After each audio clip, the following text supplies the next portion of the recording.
रात का सन्नाटा। गांव में रात के 11 बज चुके थे।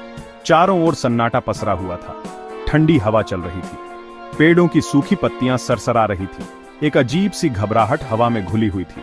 ऐसा लग रहा था मानो प्रकृति भी सोने की तैयारी में है। एक छोटी सी झोपड़ी में एक बूढ़ी काकी चूल्हे के पास बैठी थी। उनकी आंखें भूख से लाल हो रही थीं। पेट में चूहे कूद रहे थे। ठंड से उनका शरीर कांप रहा था, लेकिन उन्होंने चूल्हे की राख को अपने आंचल में समेट रखा था। उसे अपनी जान से ज्यादा प्यारा समझ रही थीं। तभी दरवाजे पर हल्की सी आहट हुई। छोटी सी लाडली अपने हाथों में 2 गर्मा गर्म पूरियां लिए खड़ी थी। उसके चेहरे पर मासूमियत और प्रेम की अनोखी चमक थी। उसके हाथ में एक कटोरी में थोड़ा सा अचार भी था। लाडली अपनी गुड़ियों के साथ खेलते खेलते थोड़ी देर के लिए भूल गई थी कि उसकी दादी भूखी है। दादी, ये लीजिए पूरियां, मम्मी ने आपके लिए बनाई है, लाडली ने अपनी मीठी आवाज में कहा। उसकी आंखें चमक रही थीं। वो अपनी दादी को पूरियां देकर बहुत खुश थीं। काकी ने पूरियां देखते ही अपने आंसू न रोक सकीं।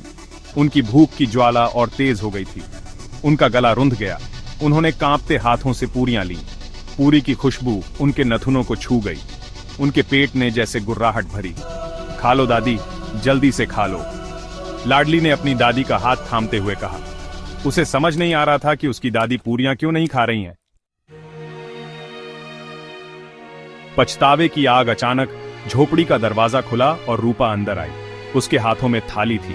थाली में दाल, सब्जी और रोटियां थीं। रूपा ने अपनी मां और बेटी को इस तरह देखा तो उसे सब समझ आ गया। उसे अपनी गलती का एहसास हुआ। उसे बहुत पछतावा हुआ। मां, मुझे माफ कर दो। मैं भूल गई थी कि आपने खाना नहीं खाया है। रूपा की आवाज भारी हो गई। उसकी आंखों से पश्चाताप के आंसू बहने लगे। माफी काकी ने रूपा की तरफ देखा। उनकी आंखों में कोई गुस्सा नहीं था, सिर्फ मां का प्यार था। उन्होंने रूपा को अपने गले से लगा लिया। कोई बात नहीं बेटी, होता है कभी कभी। लेकिन दादी, आपने पूरियां क्यों नहीं खाई? लाडली ने पूछा।